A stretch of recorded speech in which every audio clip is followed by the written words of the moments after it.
오늘은 이사야 49장 1절에서 7절 말씀을 가지고 언약의 완성을 향한 고난과 영광의 종 예수라는 제목을 가지고 함께 은혜를 나누고자 합니다. 신앙생활은 칼빈은 그런 얘기를 했어요. 화해할 수 없는 영적 전쟁 가운데 있다 그랬습니다. 근데 이 전쟁은 우리가 두 가지로 나누어서 생각할 수가 있는데, 첫째는 애굽에서 구원받기 위한 하나의 어떤 전쟁이 있죠. 적을 물리쳐서 우리가 승리해야 되고, 적으로부터 우리가 해방, 탈출을 받는 하나의 전쟁이 있습니다. 이 영적 싸움은 초월과 기적을 동원한 하나님의 전적인 도우심을 통하여 승리하셨습니다. 이게 우리가 받은 구원이죠. 이걸 우리가 소위 이제 신분적 믿음이라고 그래요. 그러니까 이렇게 태어난 것도 마찬가지죠. 내가 황씨의 자녀로 태어난 것은 전적인 하나님의 은혜와 선물로 태어난 것처럼. 그러나 이제 두 번째 싸움이 있는데, 이제 약속의 땅 가나안 땅에 하나님의 은혜로 들어왔잖아요. 이제 들어왔 과정 속에서 물론 우리가 시내산에서 하나님의 율법을 받습니다. 그러니까 이 싸움은 하나님의 초자연적인 기적을 통하여 홍해를 건너고 이제 구원을 받았지만, 그 현실은 여전히 광야입니다. 그리고 그 현실은 여전히 원주민과 싸워야 돼요. 그리고 죄의 본성을 주장하는, 죄의 본성이 주장하는 이 세상적인 문화와 문명과 또는 우리가 종교와 율법을 근거해서 길고 긴 싸움을 해야 됩니다. 이게 우리가 수준에 이르는 믿음이에요. 그러니까 우리가 싸움은 두 가지가 있다 해서요. 내가 구원받는 거, 그러니까 죄로부터 탈출하는 거. 이건 전적인 하나님의 은혜로 내가 하나님의 자녀가 되었다는 거예요.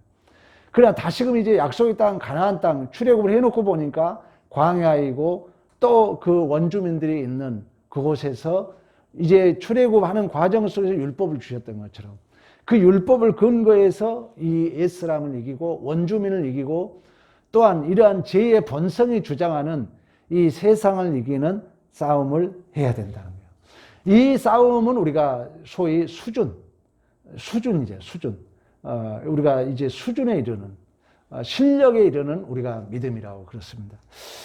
이 싸움은 운동 선수들처럼 수없는 이제 지루한 싸움을 통해서 실패와 절망을 확인하지만, 하나님의 계획하는 수준에 내가 이제 성장하고 이르게 되고, 그 승리를 내 안에 채우는 영적 싸움입니다. 우리가 오늘날 이 싸움을 해야 돼요. 우리가 운동 선수들이 맨날 승리할 수는 없잖아요. 여러분들이 그 미스트롯을 보면은 실력 있는 자들은 역부로 그 심사위원들이 한 번쯤은 떨어뜨리거든요. 떨어뜨려가지고 다시 올립니다. 우리 하나님이 이스라엘 백성들을 독수리처럼 안고 왔다고 그래요. 그러면서 뭐라 하냐면은 그 너풀거리며 어미가 새끼를 떨어뜨리고 안는 것처럼, 실력과 수준에 이르는 영적 싸움은 수없는 실패와 좌절을 맛보면서 또 다시 하나님의 그 계획하심을 우리가 이루어가고, 또 그 승리의 어떤 그 전리품들을 내 안에 이제 쌓아가는 그런 싸움이 바로 두 번째 싸움이라는 것입니다. 여기서 우리가 오해하면 안 되는 것이, 한 번에 우리가 이길 거라고 오해를 하면 안 됩니다. 단번에 어떤 것이 될 것이라고 우리가 이야기하면 안 된다는 거죠. 저도 이제 우리 손녀를 키워보니까 지금 아빠 얘기를 하고 엄마 얘기를 하고, 이제 내가 만날 때마다 할아버지 하니까 할빌 이렇게 얘기를 해요. 근데 아직 할머니 얘기는 잘 못해요. 할머니 그러면 이모 그래요. 이모가 더 두 자니까 편하잖아요. 그리고 우리 이제 며느리 친구들하고 자주 만나다 보니까 이모 이렇게 얘기해요. 그러니까 우리가 이 어머니 아빠 말을 하려면은 애들이 보편적으로 2만 번을 들어야 한다고 그러잖아요. 그런 것처럼 하나님의 자녀로서의 어떤 실력이 쌓아간다는 것은 금방 되지 않는다는 거예요. 그래서 우리가 때로는 실패하고 좌절해도 첫째는 낙심하지 않아야 돼요. 또 이런 일로 우리가 원망하면 안 되는 것입니다. 오늘 이제 본문은 하나님께서 이스라엘 백성들을 이제 구원을 얘기합니다. 물론 이 구원은 이스라엘 백성의 문자적으로 해석한다면 바벨론에서 구원이죠. 그러나 이 구원은 하나님께서 계획하시고 하나님께서 장차 영광을 받으실 그 예수 그리스도를 통한 메시아 사역을 그려주고 있다는 거예요.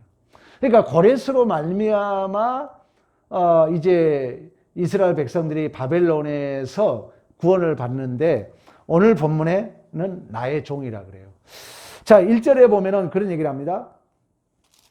섬들아 내게 들으라. 먼 곳 백성들아 귀를 기울이라. 이것은 이제 먼 백성은 이제 이방 나라를 얘기합니다. 또 섬들도 마찬가지죠. 그러니까 하나님께서 우리가 지난주 여러분 설교가 기억납니까? 하나님께서 이제 이스라엘 백성들을 구원할 때 그냥 이렇게 율법과 제사와 성전의 근거로 구원을 시키면 얼마나 좋아요. 근데 그 구원을 경험하게 있어서 이스라엘 백성들을 이방 나라로 끌고 가거든요. 이방 나라로 끌고 간 데는 결국 그 율법과 제사 제도와 성전이 전혀 적용되지 않는 이방 땅으로 끌고 가요. 그리고 전혀 어떤 이스라엘 백성들이 개입할 수 없는 이방 나라 고레스에 의해서 구원을 이룬다는 거예요. 그것은 우리가 지난주에 말씀했던 것처럼 그 구원이 우리가 가지고 있는 그 조건과 이유가 근거할 수 없다는 것을 보여줄 뿐만 아니라 이방 나라에서 구원을 이루기 때문에 그것을 목도한 이방 나라 사람들이 그 하나님의 구원의 계획을 또 메시아의 구속의 그 경륜의 역사를 간접적으로 보게 될 거 아니에요.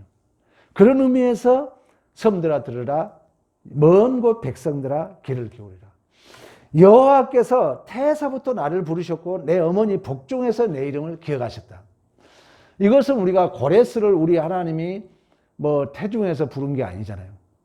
실질적으로 여러분 메시아가 태어나기 전에 하나님이 뭐라고 그랬어요?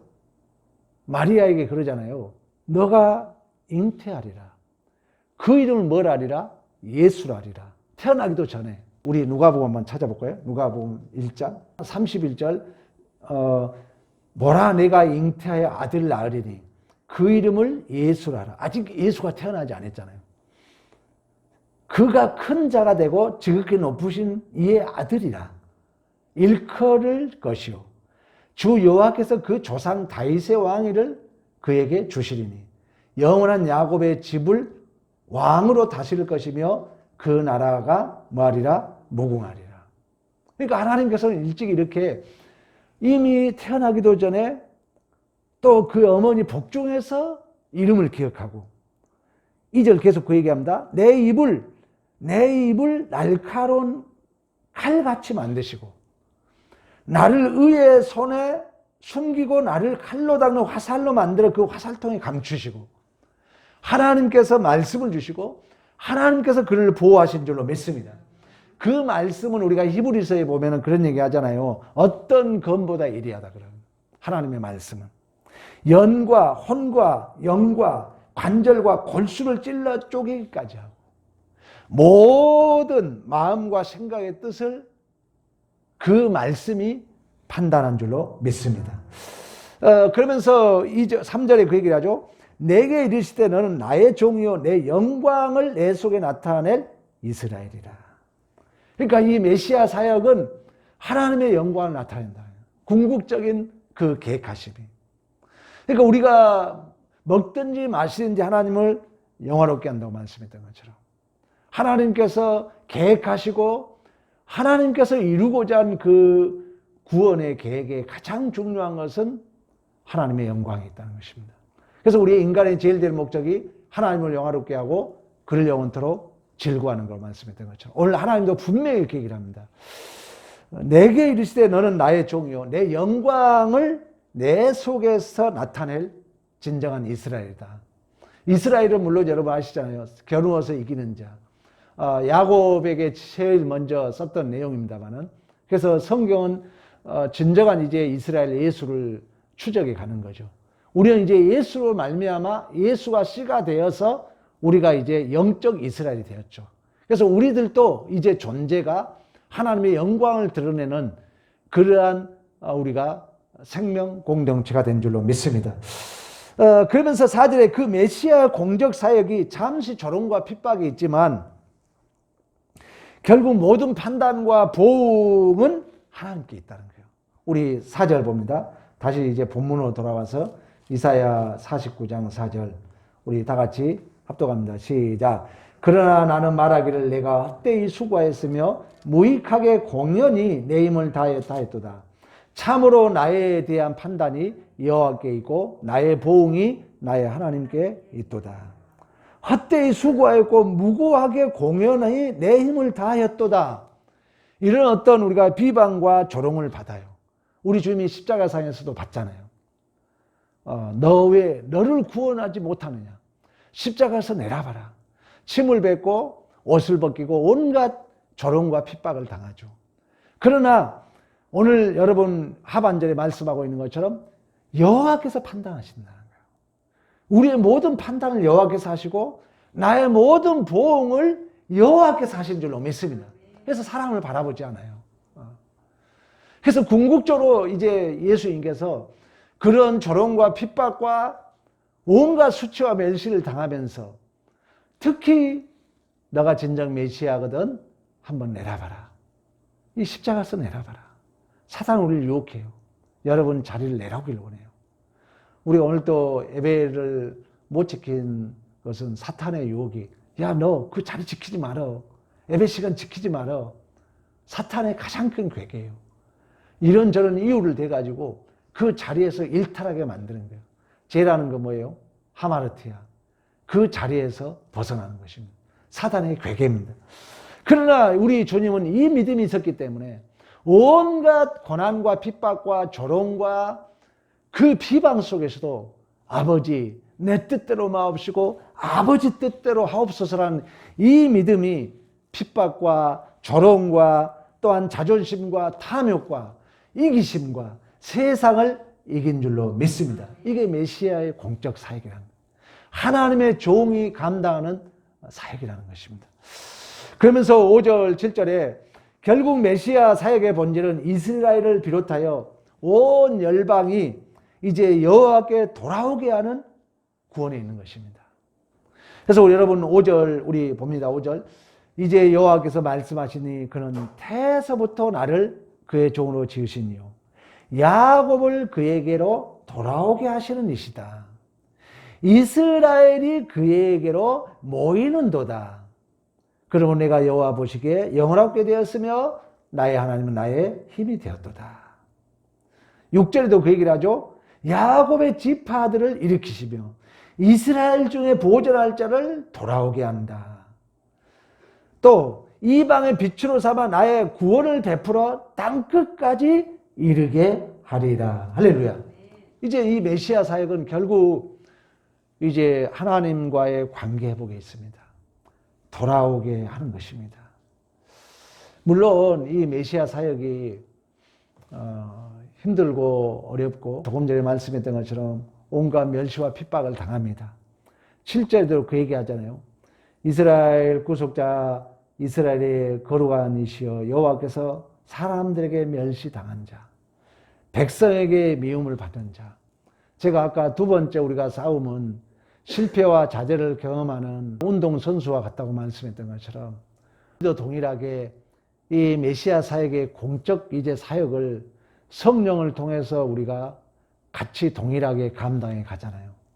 이 메시아 예수님께서 온갖 멸시와 고난과 미움을 당했지만 결국 그걸 끝까지 감당함으로 여러분들이 그 백부장이 참으로 하나님의 아들이었다고 고백했던 것처럼 진실로 하나님의 아들이었다고 고백했던 것처럼 결국 여러분들이 져야 할 그 십자가 바보스럽고 때로는 조롱거리가 되고 비방거리가 되고 수없이 야 너도 그 자리에 내려와 봐라 이런 참 자존심 상한 놀림을 당한다 할지라도 끝까지 짐으로 말미암아 결국 우리는 하나님의 자녀됨이 증명될 뿐만 아니라 그로 말미암아 열방이 또 하나님과 관계가 흐트렀던 자들이 돌아오는 하나님의 은혜가 있을 줄로 믿습니다. 그러면 이방 나라의 포로로 잡혀가지 않고 실패를 경험하지 않고 회복이 됐더라면, 좌절을 경험하지 않고 승리했더라면, 이런 우리가 질문을 가질 수 있잖아요. 근데 하나님은 왜 실패를 그들에게 허용했을까? 왜 이방 나라 포로로 잡혀가는 아픔을 겪게 했을까? 왜 그러면서 하나님은 승리를 약속하고 있을까? 이런 우리가 이유를 얼마인지 모를 수 있잖아요. 그 이유는 우리는 내 자신의 절망을 확인했을 때만이 주님을 의지하고 주님을 붙들게 된 줄로 믿습니다. 그래서 하나님은 우리를 이 영적 두 번째 우리가 이 땅에 들어와서 싸움을 해야 되는데 운동선수처럼 매일 승리하면 얼마나 좋겠어요. 그러나 하나님은 실패를 경험하고 좌절을 경험하게 하므로 나를 의지하지 않고 하나님만을 의지하도록 이끌어 가신 줄로 믿습니다. 사도 바울이 아시아에서 살 소망까지 끊어지고 힘에 겹도록 살 소망까지 끊어졌지만 하나님을 의뢰하게 하려 하시며 말씀했던 것처럼, 또한 사도 바울이 전에는 비방자요 핍박자요 폭행자였다고 고백했던 것처럼, 내가 죄인 중에 괴수라고 얘기했던 것처럼, 이제 하나님이 그 영생을 얻는 자에게 본이 되게 나를 택했다고 말씀했던 것처럼 우리 안에 절망과 우리 안에 실패와 좌절들은 이처럼 내 자신을 의지하지 않게 하시고 나의 공로를, 내가 가지고 있는 자격과 조건을 배설물로 여기고 해로 여기며 오직 주님만 의지하도록 하나님은 섭리해 가신 줄로 믿습니다. 그래서 우리가 예수님을 여러분 저대로 만난 자들은 진정한 우리 인간의 한계를 알게 됩니다. 저도 이제 목회를 하면 할수록, 나이가 먹으면 먹을수록 하나님이 하시겠지, 쉽게 내가 판단을 하지 않아요. 이제 왜? 최종적 권위자는 누구입니까? 하나님이시기 때문에. 그래서 우리는 결국을 이루어가는 하나님으로 말미암아 우리의 답은 하나님께서 하셨습니다. 하나님의 은혜였습니다가 항복되어질 줄로 믿습니다. 그래서 우리 신자의 진정한 책임과 승리는 반드시 자기 절망을 확인하게 돼 있어요. 이럴 때 낙심하지 말라는 거예요. 뭔 일이 안 된다 해서 절망하지 말라는 거예요. 여러분, 이사야는 우리가 제2의 복음서라고 그래요. 5복음, 제5의 복음서라고 그래요. 4복음서가 있었던 것처럼. 이사야서는 유일하게 신구약 66권과 동일하게 66장으로 되어 있고, 이사야는 4복음서에 가장 많이 인용되고 있어요. 이사야서는 특히 오실 메시아에 대한 얘기를 많이 하고 있습니다. 그러나 여러분, 이 이사야 선지서를 우리가 보면서 하나님은 우리에게 절망을 깨닫게 한다는 거예요. 우리에게 여러분 좌절을 깨닫게 해요. 그때 낙심하지 말라는 거예요. 이사야서는 여러분 계속해서 그래요. 두려워하지 말아라. 야곱아, 내가 너를 지명하여 불렀도다. 네가 물 가운데 지날지라도 물결이 너를 침몰치 못하며 네가 불 가운데 지날지라도 불꽃이 너를 사르지 못하리라. 너는 내 것이다. 네가 너를 우론수로 붙들리라. 이렇게 말씀하고 있는 것처럼 우리가 물 가운데 지나는 실패와 좌절이 있다 할지라도, 우리가 불 가운데 지나는 연단과 시험과 고난이 있다 할지라도, 그러한 시험과 고난과 좌절을 통하여 우리는 나를 의지하지 않고 모든 구원이 하나님께만 있다는 것을 알게 되며 진정한 삶의 복과 가치가 하나님께만 있다는 것을 우리가 항복하게 된 줄로 믿습니다. 그래서 우리가 믿음을 가지면은 때로는 그러기 때문에 갈등도 있어요. 내가 판단하고 나를 끈가할 건가? 그래도 견디고 참고 하나님에게 최종적 권위를 맡길 것인가? 진정한 믿음이 있는 자 이런 갈등이 있어요. 그러니까 이런 믿음이 없는 사람 막 자기 마음대로 함부로 팍팍 하죠. 상처 주고 나서 자기도 상처를 받고 이렇게 돼 있습니다. 그러나 신자들은 그러지 않습니다. 진실로 우리가 이 하나님을 만나고 예수를 만난 자들은 그날이 그날 같은 우리가 나날들로 갈등과 고민 가운데 역시 나는 은혜가 필요해. 오늘 또 내가 실수했구나. 이런 우리가 자신을 자각하면서 온전히 하나님만을 의지하고 온전히 하나님의 은혜만을 구하고 온전히 하나님의 긍휼만을 의지하며 살아가게 되는 줄로 믿습니다. 그래서 우리가 오늘 또 이 자리에 온 거 아닙니까? 그래도 오늘 수요일 공휴일이라고 다 놀러 가고 자기 편의주의로 살아가지만 그래서 우리가 말씀을 의지해서 말씀 듣기에 이 자리에 오는 것 하나님 기뻐하신 줄로 믿습니다. 이처럼 여러분 신앙생활은 초등학교 1학년 우리가 사칙 연산 아세요? 플러스, 마이너스, 나누기, 곱셈, 사칙 연산이라고 해요. 신앙이 그렇게 쉽지 않다는 거예요. 신앙생활은 우리가 하나님 다 와야 돼요. 예수 다 와야 돼요. 신앙생활은 아까 말씀했던 건 운동선수와 같아요. 운동선수들이 그런 얘기를 하더라고요. 그렇게 은퇴하고 싶대요. 왜? 그 전지훈련이나 이 훈련이 보통 힘든 게 아니라는 거예요.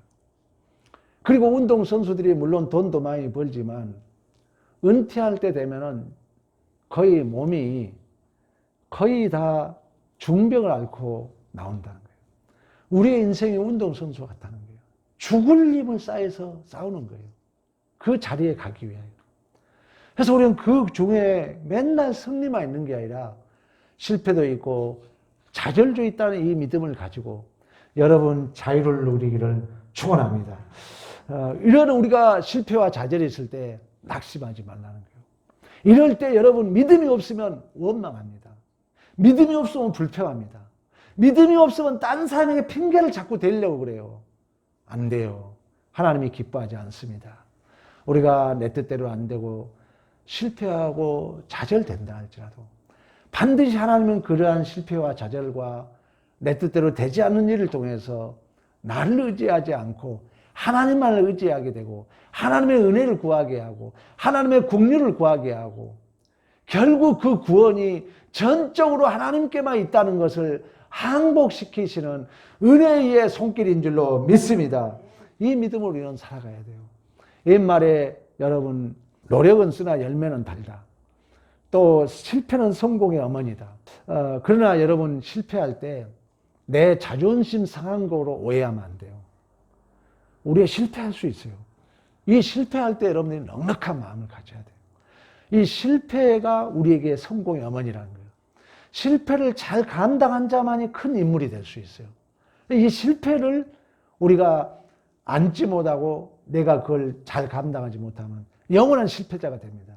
그러나 이 실패는 성공의 어머니라고 말씀했던 것처럼 우리가 살아가면서 영적 싸움에 내 뜻대로 안 되고 또 내 스스로도 내 못남과 내 부족함이 자각될 때 여러분 낙심하지 마시고 하나님이 이 사건을 통해서 하나님을 더욱더 바라보게 하는구나. 하나님만을 더욱더 의지하게 하는구나. 하나님만의 은혜와 긍휼을 구하게 하는구나. 이러한 믿음에서 승리하기를 축원합니다.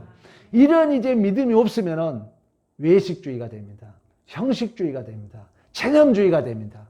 그 실패를 믿음으로 못 받아들이니까 그 좌절과 아픔을 믿음으로 못 받아들이게 되면은 그 실패의 자리를 피하게 됩니다. 그걸 우리가 형식주의, 외식주의라고 그래요. 그리고 그런 척만 하려고 그래요. 그러면 안 됩니다. 여러분 실패와 아픔과 좌절이 있을 때 그 상한 마음을 하나님 앞에 담대히 가지고 나올 수 있는 용기와 배짱과 믿음이 있기를 축원합니다. 그때 우리 하나님은 그 상한 마음을 안아주시고 그때 우리 하나님은 우리의 좌절과 실패의 그 아픈 마음을 우리 하나님은 안아주시고 다시금 용기를 주시고 위로해 주시고 소망을 주시고 새 힘을 허락해 주실 줄로 믿습니다. 오늘도 그러한 위로자로 내 곁에 계신 하나님, 보혜사 성령 하나님, 파라클레토스, 나의 위로자로 계신 하나님, 나를 돕는 자로 계신 성령 하나님을 의지하여서 여러분들이 실패를 두려워하지 않는, 좌절을 두려워하지 않는, 내 뜻대로 안 된 일을 즐길 줄 아는 이러한 참 이 어려운 시대 속에 여러분들이 진정한 또 다른 메시아 사역을 감당해가는 믿음의 승리자들이 되기를 간절히 축원합니다.